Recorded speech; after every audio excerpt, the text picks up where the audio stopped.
Morning bulletin. ఇక వార్త వివరాలకు వెళ్తే ప్రత్యుత్పత్తి రేటు 2.1 ఉండగలిగితేనే జనాభా స్థిరంగా కొనసాగుతుందని ఏపీ సీఎం చంద్రబాబు నాయుడు తెలిపారు. ప్రస్తుతం రాష్ట్రంలో ఈ రేటు 1.7గా నమోదైందని, ఇది ఆందోళనకరమని వ్యాఖ్యానించారు. భవిష్యత్తులో వృద్ధ జనాభా పెరుగుదలతో పాటు కార్యక శక్తి లోపించే పరిస్థితులు తలెత్తవచ్చని హెచ్చరించారు. ఈ సమస్యను ముందుగానే గుర్తించి చర్యలు తీసుకోవాల్సిన అవసరం ఉందన్నారు. ప్రజల్లో అవగాహన పెంచుతూ కుటుంబ స్థిరీకరణపై దృష్టి సారించాల్సిన సమయం ఇదేనని చంద్రబాబు సూచించారు. రాష్ట్ర ప్రభుత్వ రంగ ప్రణాళికల్లో ప్రజారోగ్యం, పోషణ, కుటుంబాభివృద్ధి అధిక ప్రాధాన్యత ఇవ్వాలని అధికారులను ఆదేశించారు. జనాభా దినోత్సవ కార్యక్రమంలో పాల్గొన్న సందర్భంగా ఆయన ఈ వ్యాఖ్యలు చేశారు. ప్రభుత్వం పిల్లల పెంపకానికి అనుకూలమైన విధానాలు తీసుకురావాలని చెప్పారు. చూసినప్పుడు ప్రపంచమంతా కూడా జనాభా తగ్గిపోయే పరిస్థితి వస్తా ఉంది, బర్త్ రేట్ పడిపోయే పరిస్థితి వస్తా ఉంది, యువశక్తి క్షీణించే పరిస్థితి వస్తా ఉంది, వృద్ధులు పెరిగే పరిస్థితి వస్తా ఉంది. ఏ దేశమైతే ఏజింగ్ ప్రాబ్లమ్స్ వస్తాయో ఆ దేశంలో గ్రోత్ ఆగిపోతుంది. ఇంకొక పక్క మీరు చూస్తే భవిష్యత్తులో చాలా సమస్యలు వచ్చే పరిస్థితి వస్తాయి. అందుకే ఈ రోజు మనం అందరం కూడా ఆలోచించుకోవాల్సిన అవసరం ఉంది.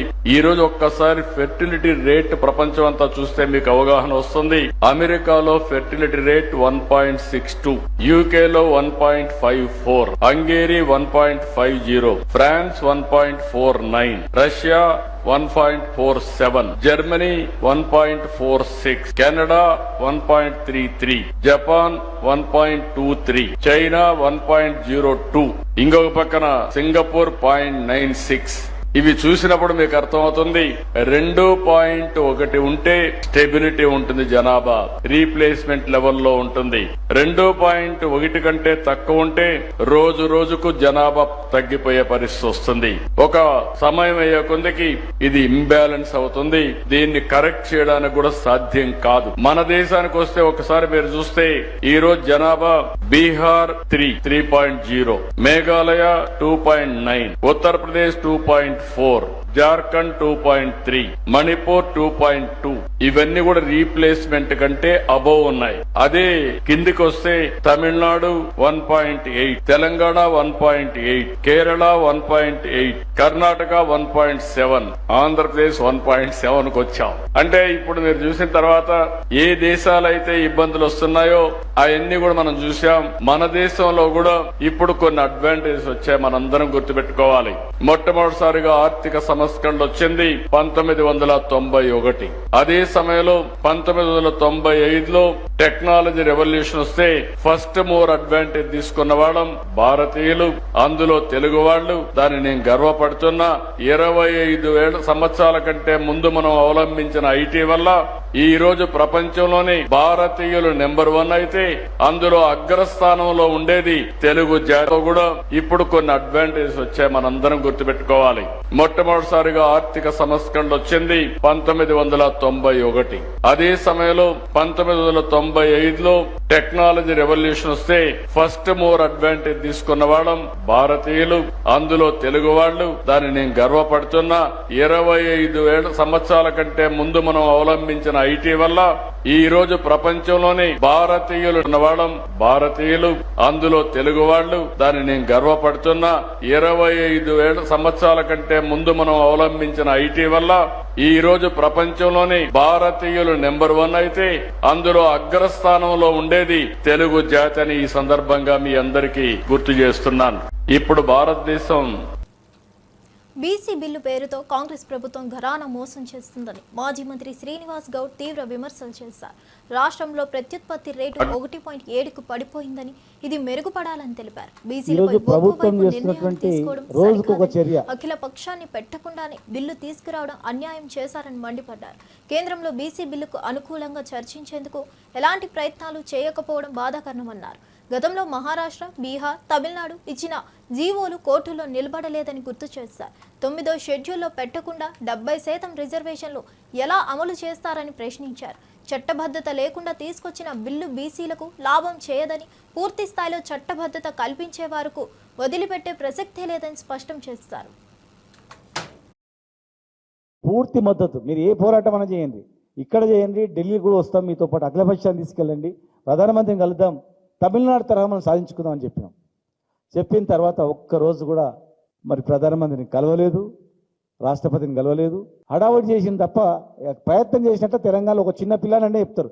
ఢిల్లీలో పోయి 42% గురించి ఏమైనా అడిగినరా చేసిందంటే అడగంది ఎవరు అమ్మ కూడా అన్నం పెట్టదు. మరి ఈరోజు సడన్గా క్యాబినెట్ సమావేశాలు పెట్టి గవర్నర్ ఆర్డినెన్స్ అంటున్నారు. ఇదే గవర్నర్ గారు రాష్ట్రపతికి పంపిండు, అక్కడ పెండింగ్లో ఉంది. మళ్ళీ మీరు ఇప్పుడు ఆర్డినెన్స్ అని చెప్తున్నారు. ఆర్డినెన్స్ జివో ఇచ్చి ఆర్డినెన్స్ ద్వారా తెస్తామంటున్నారు. గతంలో 2018లో 396 జివో ద్వారా 34% పెంచి ఇదే మేము గవర్నర్ ద్వారా మేము రిజర్వేషన్ ఇచ్చి పెంచి ఇద్దామనే ప్రయత్నం చేస్తే స్వప్నారెడ్డి అనే ఒక పిటిషనర్ హైకోర్టులో వేసి కొట్టేశారు.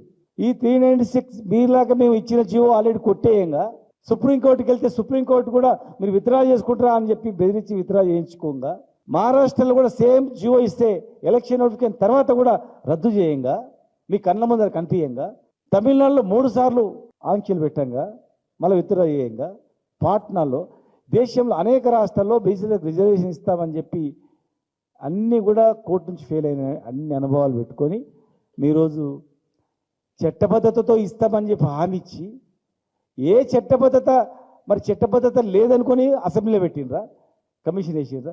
ముందే మీరు ఇమీడియట్గా 6 నెలల లోపల జియో తీసుకొని జియో ఇష్యూ చేసి కోర్టుల మీద కొట్టేస్తే అప్పుడు మీరు అసెంబ్లీ ప్రాసెస్ చేసి అక్కడి నుంచి పంపించాలి. కానీ మీరు పైకి వెళ్ళి రివర్స్ మళ్ళీ కిందికి వచ్చి హడావుడి చేసి బీసీలకు చేస్తున్నాం ఇంత పర్సెంటేజ్ అంటే, ఆనాడు 62% పెంచితేనే 34% పెంచినప్పుడు 62% అయింది.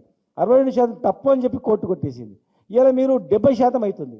28 + 10 + 42 70%, 50% మించొద్దని ఉంది సుప్రీంకోర్టు జడ్జిమెంట్లో.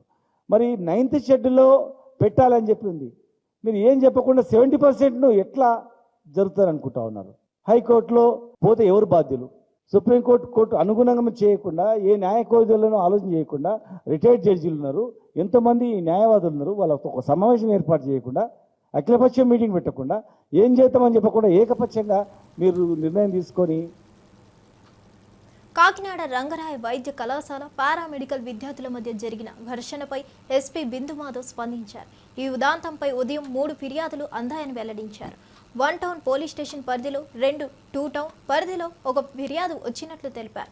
ఈ ఘటనకు సంబంధించి 4 వ్యక్తులను అదుపులోకి తీసుకున్నామని తెలిపారు. విద్యార్థుల మధ్య జరిగిన గొడవలు పరస్పర దాడులకు దారి తీసినట్లు పోలీసులు తెలిపారు. సంఘటనకు సంబంధించి సీసీటీవీ ఆధారాలతో విచారణ కొనసాగుతున్నట్లు స్పష్టం చేశారు. కాలేజీలో భద్రతా పరిస్థితులపై ఎస్పీ ప్రత్యేక దృష్టి సారించారు. భవిష్యత్తులో ఇలాంటి ఘటనలు పునరావృతం కాకుండా చర్యలు తీసుకుంటామని తెలిపారు. విద్యార్థుల భద్రతకు అదనపు పోలీస్ బందోబస్తు ఏర్పాటు చేస్తామని వెల్లడించారు. మాకు ఇవాళ పొద్దున్న 3 రిపోర్ట్స్ రావడం జరిగింది. 1 టౌన్ లిమిట్స్లో 2, అట్లనే 2 టౌన్ లిమిట్స్లో 1. వీళ్ళ ముద్దాయిల 4 మీద కలిపి వెంటనే ఎఫ్ఐఆర్ రిజిస్టర్ చేసి under sexual harassment, వాయరిజం and also section 7 of prevention of sexual harassment at work place కింద కేసెస్ రిజిస్టర్ చేసి ముద్దాయిల కోసం we tried to get them. By 2:30 we could arrest all 4 of them. 4 ముద్దాయిలు ఎవరైతే సైట్ అయ్యారో 4ని arrest చేయడం జరిగింది. Whatever legal action has to be initiated against them with proper proof, we will make sure that they are punished under relevant sections of law. And as collector sir was saying, ఇట్లాంటివి జరిగినప్పుడు మనం ఇంకా repeat కాకుండా ఏం చేయాలి అనేది కూడా ఆలోచించుకోవాలి. Any time they can come to SP office. I always keep saying that appointment అవసరం లేదు, ఎస్పీ ఆఫీస్కి ఎవరు ఎప్పుడు వచ్చినా నేను కలుస్తాను. But there is an other faceless mechanism also. Honourable CM sir launch చేశారు, ఆనరబుల్ డీజీపీ సార్ రిపీటెడ్గా దీని గురించి మెన్షన్ చేయడం జరుగుతుంది మీటింగ్స్లో. శక్తి యాప్ అని ఒక యాప్ ఉంది. I request RMC management and also everybody where there are more women working లేదా ఉమెన్ స్టూడెంట్స్ ఉన్న దగ్గర ఈ శక్తి యాప్ కనుక కొంచెం ఎక్కువ యూసేజ్ స్టార్ట్ అయితే కనుక కంప్లైనింగ్ విల్ బీ ఈజియర్. వాళ్ళు నా దగ్గరికి రావాల్సిన అవసరం కూడా లేదు. అందులో they can just leave an anonymous message saying that something is happening in this place. We will only go there and try to attend to that problem. So దయచేసి ఈ శక్తి యాప్ అవేర్నెస్ కూడా ఈ ఇన్సిడెంట్ నుంచి వచ్చే positive outcome లాగా శక్తి app awareness increase అవ్వటం ఒక step తీసుకోవాలని I request media also to publicise regarding this and regarding legal action. Stern action will be taken against all 4 accused and will make sure that such incidents are not. Vijayawada Krishnalanka police స్టేషన్లో ఒంగోలుకు చెందిన యువకుడు యశ్వంత్ను పోలీసులు 4 రోజులుగా అక్రమంగా నిర్బంధించి 3వ degree గుర్తు చేస్తున్నారని తల్లిదండ్రులు ఆరోపిస్తున్నారు. 5 కార్లను ఎమ్మెల్యే వంశీకి తాకట్టు పెట్టిన యశ్వంత్ను ఫైనాన్స్ సమస్యల నేపథ్యంలో స్టేషన్లోకి తీసుకెళ్లి తీవ్రంగా కొడుతున్నారని చెబుతున్నారు. అతని తండ్రిని కూడా బెదిరించినట్లు చెప్పారు. పోలీసులు 5 లక్షలు వెంటనే చెల్లించాలని, తర్వాత 10 లక్షల బాండ్ రాయాలని ఒత్తిడి తెస్తున్నారని ఆరోపించారు. డబ్బులు కట్టకపోతే ఎన్కౌంటర్ చేస్తామని పోలీసులు హెచ్చరించారని తల్లిదండ్రులు వెల్లడించారు. ఈ ఆరోపణల నేపథ్యంలో పోలీసుల తీరుపై విమర్శలు వెల్లువెత్తుతున్నాయి. విచారణ కోరుతూ మానవ హక్కుల సంఘాలు స్పందించే అవకాశం ఉంది. పెట్టాడంట సార్, కార్లు పెట్టి కుదవ పెట్టాడంట. కుదవ పెడితే అవి తీసుకుపోవడానికి మళ్ళీ వచ్చి కార్లు తీసుకుపోయాడంట. మా అబ్బాయి చేసింది తప్పే సార్. నేను ఆ అబ్బాయిని మందలించాను. మందలించి చూస్తే చేతులన్నీ బాగా ఇబ్బందికరంగా ఉన్నాయి. అన్నం కూడా తినలేకపోయారు. ఎవరో ఎమ్మెల్యే గారి తాలూకు వంశీ గారంట, నిడమనూరు సార్ అయింది. నన్ను ఆయన ఇవాళ ఉదయం వచ్చాడు సార్. వచ్చి మీరు 5 లక్షలు కట్టండి, ఇప్పటికి 5 లక్షలు కట్టి మిగతా డబ్బులు మీరు ఒక 10 రోజుల్లోనా 20 రోజుల్లో కడతారా, ఎన్ని రోజుల్లో కడతారని చూసుకోండి అంటే, సార్ నేను కట్టే పరిస్థితిలో లేను, నా వల్ల కాదని చెప్పాను. నీ వల్ల కాకపోతే మీ ఇంటి కాగితాలు తీసుకొని రా, నువ్వు 5 లక్షలు కట్టి మీ ఇంటి కాగితాలు తీసుకొని రా అన్నాడు సార్. నాకు ఇంటి కాగితాలు మాకు అంత ఆస్తిపరులం కాదు, ఇంటి కాగితాలు కూడా నా పేరుతోటి ఏమీ లేవు సార్. అయితే నువ్వు 5 లక్షలు కడితేనే నీ అబ్బాయిని వదులుతాం, లేకపోతే వదిలే ప్రసక్తి లేదు, తీసుకుపోయి ఎన్కౌంటర్ అయినా చేసేస్తాం కానీ వదలమన్నారు. కానీ అసలు అప్పుడు దాకా కూడా ఒక కేసు అనేది బుక్ చేయలేదు సార్. ఈ వంశీ గారి ప్రోత్బలంతో కేసు లేకుండా ఎంతో 5 లక్షల రూపాయలు తీయాలంటున్నాడు. 13 లక్షలు ఇవ్వాలంట. 5 లక్షల రూపాయలు ఇప్పుడు కట్టమంటున్నాడు సార్. ఇప్పుడు కడితేనే మీ అబ్బాయిని వదులుతామంటున్నాడు. 5 రోజుల నుంచి సార్ పోలీస్ స్టేషన్ లో ఉండి చిత్రహింసలు పెడుతున్నారంట. పోలీసులు వాళ్ళు వచ్చేసి డబ్బులు మీరు మాట్లాడుకొని డబ్బులు కట్టి తీసుకుపోండి, డబ్బులు కట్టకుండా అయితే అయ్యే పనే కాదు అని మాట్లాడారు సార్. నేను డబ్బులు కట్టే పరిస్థితుల్లో లేనని చెప్పాను సార్. లేదని చెప్పినా కూడా బట్టలన్నీ తీసేసి సార్, ప్యాంటు చొక్కా అన్ని ఇప్పేసి లోపల బాగా కొట్టారు సార్. ఏంటి సార్ ఇలా ఉంది, ఏంటి ఇట్లా ఎందుకు కొడుతున్నారని అడిగాను. అడిగితే మీరు చేసిన మీ అబ్బాయి తప్పులకి మేము డబ్బులు కడితే మేము ఈ పనులన్నీ చేయం కదా అన్నారు సార్. నేను కట్టే పరిస్థితుల్లో లేను. ఉదయం నుంచి అక్కడే కూర్చొని ఉన్నాను సార్. నేను మధ్యాహ్నం వచ్చాను, ఉదయం నుంచి అక్కడే ఉన్నా కూడా నా ఫోన్ లాక్కున్నారు సార్. నా ఫోన్ లాక్కొని ఆ ఫోన్ కూడా లేకుండా సిఐ గారు నా ఫోన్ లాక్కున్నారు. నన్ను చాలా ఇబ్బంది పెడుతున్నారు సార్. బీసీ వర్గాల అభ్యున్నతి కాంగ్రెస్తోనే సాధ్యమవుతుందని ప్రభుత్వ విప్ ఆలేరు ఎమ్మెల్యే బీర్ల ఐలయ్య అన్నారు. కాంగ్రెస్ ప్రభుత్వం చరిత్రలో నిలిచిపోయేలా బీసీల సంక్షేమానికి పెద్దపీట వేస్తుందని చెప్పారు. 42% రిజర్వేషన్ల అంశంలో స్పష్టత ఇచ్చేలా చర్యలు తీసుకుంటున్నామని వివరించారు. బీసీలను మోసం చేస్తున్నారని చేస్తున్న ఆరోపణలు అసత్యమని పేర్కొన్నారు. కాంగ్రెస్ పాలనలోనే బీసీలకు ప్రాధాన్యత, అర్థవంతమైన అవకాశాలు లభిస్తున్నాయని తెలిపారు. కేంద్రంతో సంప్రదింపులు జరుగుతున్నాయని చెప్పారు. రాష్ట్రంలో బీసీల అభివృద్ధి దిశగా చర్యలు కొనసాగుతాయని హామీ ఇచ్చారు.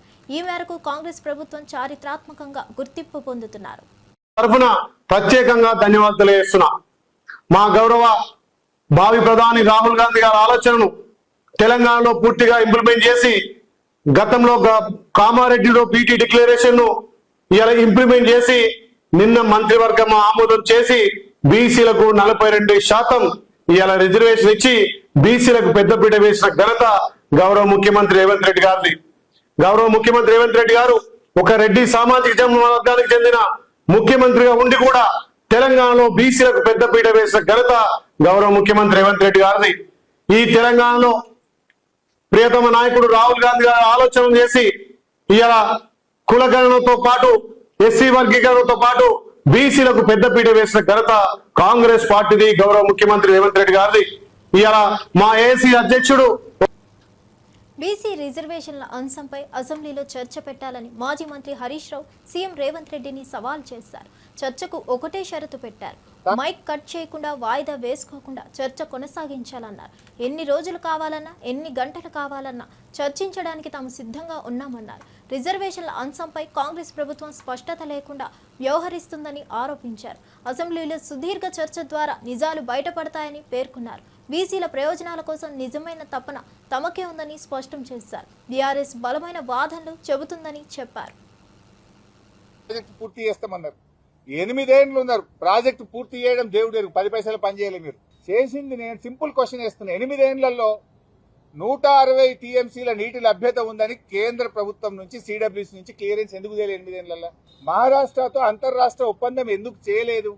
8 ఏళ్లు కనీసం నీటి లభ్యత కోసం మీరు తేలేదు. కానీ మేము వచ్చిన తర్వాత పర్సూ చేస్తే 160 లేదక్కడ, ఆడ ఉన్నది 102. కానీ మీరు తీసుకోగలిగింది 44 మాత్రమే తేలింది. వైల్డ్ లైఫ్ సమస్య వచ్చింది. మహారాష్ట్ర ససేమిరా అన్నది. మీలాగా మేము మొబిలైజేషన్ అడ్వాన్సులు ఇచ్చి పర్సెంటేజీలు కమిషన్లు తీసుకొని ప్రజల్ని మోసం చేయాలా? మేము ఉద్యమం చేసిన వాళ్ళం, రాష్ట్రాన్ని సాధించిన వాళ్ళం, ప్రజలకు నీళ్లు ఇవ్వాలనే లక్ష్యంతో మేము నీళ్లు ఎక్కడున్నాయో వ్యాప్కో సూచిస్తే మేడిగడ్డ దగ్గర పెట్టాం. మరి అదే కేంద్ర ప్రభుత్వ సంస్థ సిడబ్ల్యూసి తమ్మిడిహట్టి దగ్గర నీళ్లు లేవని చెప్పింది. మేడిగడ్డ దగ్గర 282 టీఎంసీల నీటి లభ్యత ఉన్నది అని మాకు పర్మిషన్ ఇచ్చింది, అనుమతి ఇచ్చింది. అన్ని రకాల అనుమతులు మేము తెచ్చాం, డాక్యుమెంట్స్ ఉన్నాయి. అసెంబ్లీలో చర్చ పెట్టు దమ్ముంటే అన్ని తీసుకొని చర్చకు రావడానికి సిద్ధం. నువ్వు ఊకే రచ్చ చేయడం బంద్ చేయి. నీకు చేతనైతే నీ ఇష్టమున్న డేట్ పెట్టు. నువ్వు పెట్టిన డేట్కి అసెంబ్లీకి వస్తాం, చర్చ చేస్తాం, ఒప్పిస్తాం. నిన్ను కాదు, రాష్ట్ర ప్రజలందరికీ నిజానిజాలు తెలియాల్సినటువంటి అవసరం ఉంది. ఏ రోజైనా ఎప్పుడైనా మేము చర్చకు సిద్ధం. ఒకటే షరత్ ఏంటంటే మైక్ కట్ చేయొద్దు, అసెంబ్లీని వాయిదా వేసుకొని పారిపోవద్దు. చిత్తూరు ఎస్పీ మణికంఠపై మాజీ మంత్రి అంబటి రాంబాబు తీవ్రస్థాయిలో మండిపడ్డారు. రాష్ట్రంలో పోలీసులు రౌడీల్లా ప్రవర్తిస్తున్నారని ఆరోపించారు. దుర్మార్గమైన పరిపాలన నడుస్తుందని, పోలీస్ వ్యవస్థ జనహితానికి వ్యతిరేకంగా పనిచేస్తుందని చెప్పారు. ఎస్పీ మణికంఠ తక్షణమే క్షమాపణ చెప్పాలని డిమాండ్ చేశారు. లేదంటే తీవ్ర పరిణామాలు ఉంటాయని హెచ్చరించారు. పోలీసులు ప్రజాస్వామ్యాన్ని తొక్కుతున్న తీరుపై తీవ్ర అభ్యంతరం వ్యక్తం చేశారు. తమ ప్రభుత్వ హయాంలో ఎలాంటి అక్రమాలు జరగలేదని, ఇప్పుడైతే ప్రజలు భయంతో జీవించాల్సి వస్తుందని విమర్శించారు. ఎవరన్నా కొట్టుకుంటే వారిని అదుపులోకి తీసుకోవాలి. మా మీద ఏంటయ్యా? మేము ఎవరు? ఈ రాష్ట్రాన్ని 5 సంవత్సరాలు పరిపాలించిన వాళ్ళం.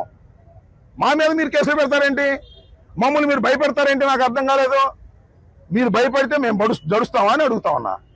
మీరు చూశారుగా మొన్న బంగారుపాలెంలో ఆయన ఎవరు ఎస్పీ గారు, ఐపీఎస్ ఆఫీసర్, ఆయన పేరు మణికంఠ, చేబ్రోలు మణికంఠ అంట. ఆయన ఏమంటారు తెలుసా? మా మీద వీళ్ళు కేసులే పెట్టారు, ఇక ఎస్పీ గారు రౌడీ షీట్ పెడతా అంట. ఎవరైనా జగన్మోహన్ రెడ్డి గారు మీటింగుకు వెళ్తే రౌడీ షీట్ పెడతా, ఎవరైనా జగన్మోహన్ రెడ్డి గారి మీటింగుకు జనాన్ని సమీకరిస్తే రౌడీ షీట్ పెడతాం అని అంటున్నాడు. ఎవరు? ఒక ఐపీఎస్ ఆఫీసర్ అంటున్నాడు. ఏమండి ఐపీఎస్ ఆఫీసర్ గారు, మీరు ఇండియన్ పోలీస్ సర్వీసులో కష్టపడి చదువుకొని పైకి వచ్చినటువంటి వ్యక్తి. మీరు చంద్రబాబుకు చెంచాలాగా పనిచేయడానికి వచ్చారని అడుగుతా ఉన్నా. ఇవాళ ఎంత దారుణం అంటే, ఇక్కడ మనకు ఐపీఎస్ ఆఫీసర్ ఉన్నాడు, డీజీపీ గారు హరీష్ కుమార్ గుప్తా, ఆయన కూడా చంద్రబాబుకు చెంచానే. మళ్ళా ఇంకో ఆయన ఉన్నాడు, మన ఐజీ గారు, ఆయన పేరేంటి, త్రిపాఠి, సర్వశ్రేష్ఠ త్రిపాఠి.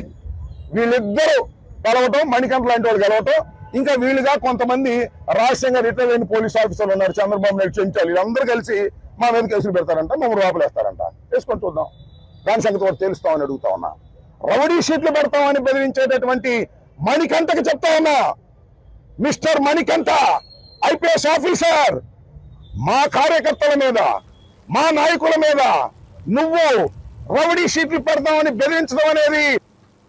కాంగ్రెస్ పార్టీ అన్ని వర్గాల సంక్షేమానికి సమున్నత ప్రాధాన్యత ఇస్తుందని బీసీ ఫైనాన్స్ కార్పొరేషన్ చైర్మన్ నూతి శ్రీకాంత్ గౌడ్ పేర్కొన్నారు. బీసీల అభివృద్ధికి కట్టుబడి పనిచేస్తుందని తెలిపారు.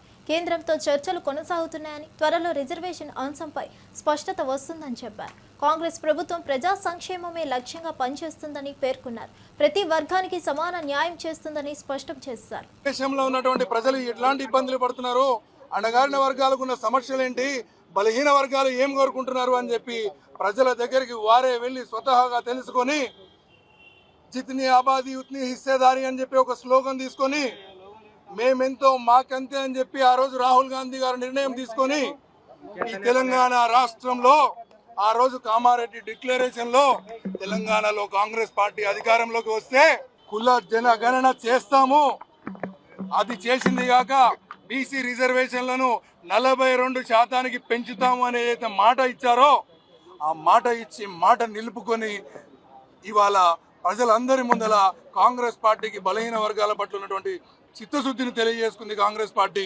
దురదృష్టవశాత్తు ఈరోజు అసలు బలహీన వర్గాలకు కనీసం చోటు కల్పించని బీఆర్ఎస్ నాయకులు కానీ, గత 10 సంవత్సరాలుగా బలహీన వర్గాల పేరు తీయడానికి కూడా ఇష్టపడని బీఆర్ఎస్ నాయకులు ఇవాళ మేము చెప్పుకున్నాం, మేము చేసినామని చెప్పుకోవడము నిజంగా సిగ్గుచేటు. వారిని వారు ప్రశ్నించుకోవాలి. ఇవాళ ఈ రాష్ట్రంలో కాంగ్రెస్ పార్టీ అధికారంలో ఉంటే కాంగ్రెస్ పార్టీ అధ్యక్షుడిగా ఒక బలహీన వర్గాలకు చెందినటువంటి ముద్దుబిడ్డ మహేష్ కుమార్ గౌడ్ గారు ఉన్నారు. కేబినెట్ సహచర మంత్రులలో చాలా మంది ఎస్సీ, ఎస్టీ, బీసీ, మైనారిటీలకు సంబంధించిన వారు ఉన్నారు. అదేవిధంగా ఈ తెలంగాణలో కాంగ్రెస్ పార్టీ భారతదేశంలోనే సామాజిక న్యాయానికి కట్టుబడి ఉంటుందన్న విషయాన్ని మర్చిపోయి కాంగ్రెస్ పార్టీ చేస్తున్న కార్యక్రమాలని ఇది మా వల్లనే అని చెప్పుకోవడం నిజంగా సిగ్గుచేటు. మరొకసారి కాంగ్రెస్ పార్టీకి బలహీన వర్గాలు ఉన్నటువంటి చిట్టుదృష్టి తెలిసింది.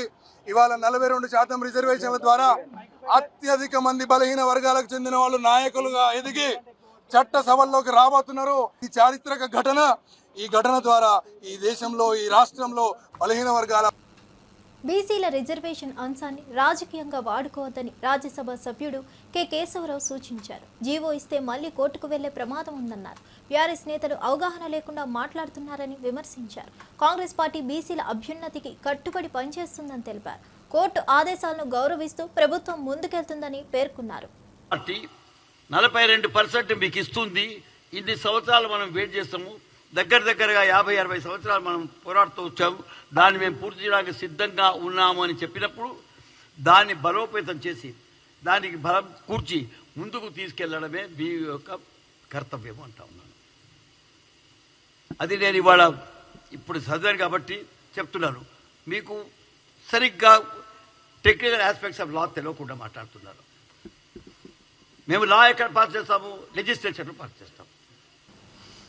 లా పాస్ చేయాలంటే పర్టికులర్లీ కాన్స్టిట్యూషన్. జూబ్లీ హిల్స్ ఉప ఎన్నిక నేపథ్యంలో బీఆర్ఎస్ నేత రావుల శ్రీధర్ రెడ్డి కాంగ్రెస్ ప్రభుత్వంపై తీవ్ర విమర్శలు చేశారు. 18 నెలల పాలనలో నగరాభివృద్ధి పూర్తిగా నాశనమైందని అన్నారు. ఉప ఎన్నిక వస్తుందని గమనించి మంత్రులు హడావుడిగా వచ్చినారని, మున్సిపల్ సర్వీసులు పనిచేయడం లేదని తెలిపారు. వీధి కుక్కలు, చెత్త సమస్యలు అధికంగా ఉన్నా ప్రభుత్వం పట్టించుకోవడం లేదన్నారు. విజయలక్ష్మి గారు, కలెక్టరు ఓ పెద్ద మంది మార్బలంతో కొన్ని సీసీ రోడ్లకు శంకుస్థాపన చేసింది. నాకు అర్థం కాలేదు ఏంటంటే, గత 18 నెలల కాంగ్రెస్ పరిపాలనలో నగరంలో పరిస్థితులన్నింటినీ కూడా అస్తవ్యస్తం చేసింది కాంగ్రెస్ పార్టీ. పరిపాలన అంతా కూడా మంటగలిసిపోయింది. చాలా చోట్ల వీధి దీపాలు కూడా వెలుగుతలేవు. అట్లాంటిది అలా సడన్ గా జూబ్లీ హిల్స్ నియోజకవర్గం సరిహద్దులు ఎక్కడున్నాయి, ఎన్ని డివిజన్లు ఉన్నాయి, ఎక్కడ బస్తీలు ఉన్నాయి, జూబ్లీస్ నియోజకవర్గ ఆనుపానులు కూడా తెలవని కాంగ్రెస్ పార్టీ మంత్రులు ఇవాళ మా శాసనసభ్యుడు మరణం తర్వాత ఉప ఎన్నిక వస్తుందనే ఉద్దేశంతో ఇవాళ రోజు పర్యటనలు చేస్తా ఉన్నారు. జూబ్లీస్ ప్రజలు ఆశ్చర్యపోతా ఉన్నారు. మా కార్పొరేటర్లు కానీ అనేక అంశాలపై ఇచ్చినటువంటి రిప్రజెంటేషన్లను పట్టించుకోని వాళ్ళు, నగరంలో ఒక నియోజకవర్గం ఉందో లేదో తెలియనటువంటి మంత్రులు ఇవాళ పొద్దున్న లేస్తే అక్కడికి వచ్చి వాళ్తా ఉన్నారు. మా ప్రజలు ఆశ్చర్యపోతా ఉన్నారు. అబ్బా సడన్ గా కాంగ్రెస్ పార్టీకి ఇంత ప్రేమ ఎందుకు వచ్చింది? రాష్ట్ర వ్యవసాయ మంత్రికి జూబ్లీస్ లో సీసీ రోడ్ శంకుస్థాపనకు ఏం సంబంధము? కార్మిక బాగోగులు చూడాల్సినటువంటి వాళ్ళు ఒకవైపు పరిశ్రమల్లో ప్రమాదాలు జరుగుతూ ఉన్నాయి, సరైన పర్యవేక్షణ లేదని చెప్తుంటే కార్మిక శాఖ, దాని సంబంధిత శాఖల యొక్క బాగోగులు చూడాల్సినటువంటి ఒక మంత్రి సొంత డివిజన్. రైతులను పట్టించుకునే నాదుడే కూటమి ప్రభుత్వంలో లేడని పేర్ని నాని ఆరోపించారు.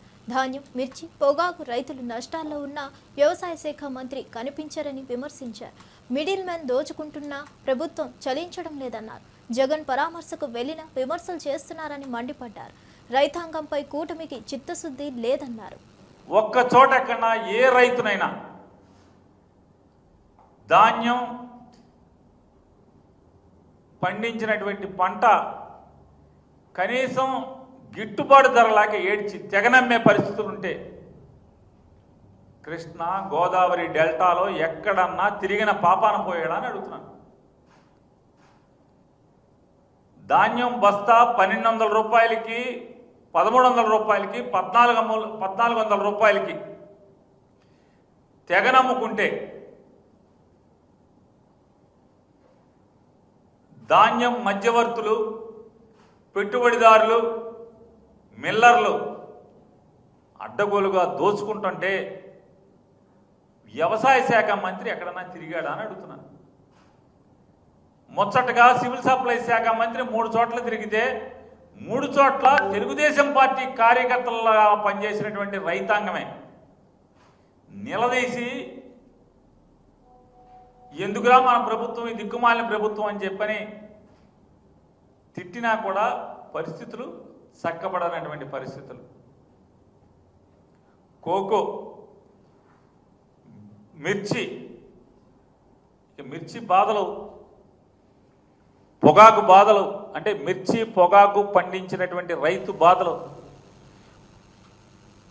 బీసీలపై నిజమైన ప్రేమ ఉంటే ప్రభుత్వం రీసర్వే చేయాలని బీఆర్ఎస్ నేత వకులాభరణం కృష్ణమోహన్ రావు అన్నారు. కమిషన్ స్వతంత్రంగా నివేదిక ఇవ్వాలని డిమాండ్ చేశారు.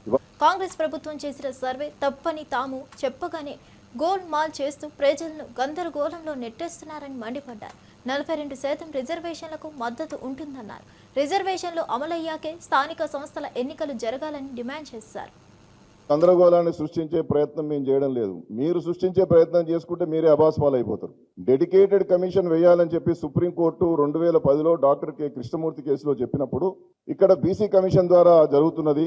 మహారాష్ట్రలో బీసీ కమిషన్ ఇచ్చినప్పుడు అది కొట్టివేసింది. కాబట్టి అలాంటి ఇబ్బంది రావద్దని చెప్పి ఇక్కడ హైకోర్టులో కేసు వేసిన ధర్మిలా ఇక్కడ హైకోర్టు డెడికేటెడ్ కమిషన్ వేయమని చెప్పింది. మీ బిల్లులు, మీ డేటా, మీ రిపోర్ట్లన్నీ రాష్ట్రపతి గారి దగ్గర ఉన్నాయి మీరు చెప్పిన దాని ప్రకారం. మరి వాళ్ళ 3 నెలలు అయితే గవర్నర్ గారి దగ్గర నెల అయితే, లేకపోతే రాష్ట్రపతి గారి దగ్గర 3 నెలలు అయితే డీమ్డ్ అసెంట్ అని ఈ మధ్యకాలంలో మనకు తమిళనాడుకు సంబంధించిన ఒక జడ్జిమెంట్ వచ్చింది. కాబట్టి మీరు రాష్ట్రపతి గారి దగ్గరికి వెళ్ళి మీరు అఖిలపక్షాన్ని కల్పించి లేకపోతే ఏం లోటుపాట్లు ఉన్నాయనేది చెప్పి ఆ బిల్స్ని తీసుకొచ్చే ప్రయత్నం అనేది చేయాల్సి ఉండే.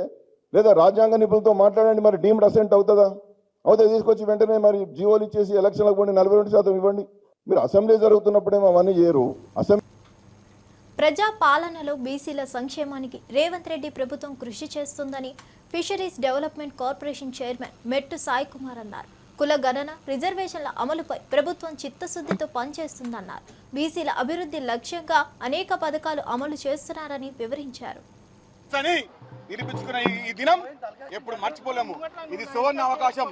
కాంగ్రెస్ పార్టీ ద్వారా మాత్రమే ఎవరు ఎంత వారికంత, ఎంత బాగా దారి వారికంతా ఉసేదని చెప్పిన మాటలకు రాహుల్ గాంధీ గారి మాటను తన మాటగా యనమల రేవంత్ రెడ్డి గారు మన పిసిసి అధ్యక్షుడు మహేష్ కుమార్ గారి నాయకత్వంలో తెలంగాణ రాష్ట్రంలో 42% బీసీ నాయకత్వాన్ని పెంపొందించే విధంగా ఈ యొక్క కార్యక్రమాన్ని మా యొక్క ఒక అవకాశం భావిస్తున్నాం. ఎందుకంటే కాంగ్రెస్ పార్టీ కార్యకర్తగా చాలా ఆనందంగా ఉన్నాం. బీసీ నాయకత్వాన్ని పెంపొందించే విధంగా ఎవరు ఎన్ని మాట్లాడినా కూడా బీజేపీ కానీ బీఆర్ఎస్ కానీ జాగృతి నాయకులు కూడా వారి పార్టీ అధ్యక్షులు కనీసం వర్కింగ్ ప్రెసిడెంట్ కూడా బీసీలు లేని వారి యొక్క నాయకత్వాన్ని మా గురించి మాట్లాడే చిల్లర మాటలుగా మాట్లాడే కొంతమంది నాయకులు చెప్తా ఉన్నాము. మీకు దమ్ము ఉంటే, మీకు ధైర్యం ఉంటే, బీసీల నాయకత్వాన్ని పెంపొందించే ఉద్దేశం మీకుంటే మీరు మీ పార్టీ అధ్యక్షులుగా బీసీలను నియమించండి. అప్పుడు తెలుస్తుంది బీసీల పైన మీకు ప్రేమ. ఎప్పుడు చిల్లర మలుకులు, చిల్లర మాటలు, మీ సతి లేని, మీ గతి లేని, మతి లేని మాటలు మాట్లాడుకుంటా తెలంగాణ రాష్ట్రంలో బీసీలు అంటే కేవలం ఓటర్లుగా పనిచేసిన ఈ దుర్మార్గులు ఇప్పుడు చిల్లర పలుకులు మారుతున్నారు. గత పంచాయతీ ఎన్నికల్లో 29% ఉన్న బీసీ నాయకత్వాన్ని 22% ఈ దుర్మార్గులు ఇప్పుడు చిలక పలుకులు పలుకుతున్నారు. కాంగ్రెస్ పార్టీ సిద్ధశుద్ధి, కాంగ్రెస్ పార్టీ బీసీ నాయకత్వం ప్రేమ 42% శాస్త్రీయబద్ధంగా సవరణ చేసి తెలంగాణ రాష్ట్రంలో ముఖ్యంగా రేవంత్ రెడ్డి గారి నాయకత్వంలో తెలంగాణ ప్రభుత్వంలో 42% బలుగు బలహీన వర్గాల నాయకత్వాన్ని పెంపొందించే విధంగా అఖిల భారత కాంగ్రెస్ పార్టీ నాయకులు రాహుల్ గాంధీ గారి నాయకత్వంలో, ఖర్గే గారి నాయకత్వంలో, పిసిసి అధ్యక్షుడు మహేష్ కుమార్ గారి నాయకత్వంలో, యనమల రేవంత్ రెడ్డి గారి నాయకత్వంలో 42% బీసీ నాయకత్వాన్ని పెంపొందించే విధంగా మేము ముందుకెళ్తాం. సహకరించిన ప్రతి వ్యక్తికి, ప్రతి కార్యకర్తకు ధన్యవాదాలు. ఇవండి ఈనాటి విశేషాలు. మరో వార్తతో మళ్ళీ కలుద్దాం.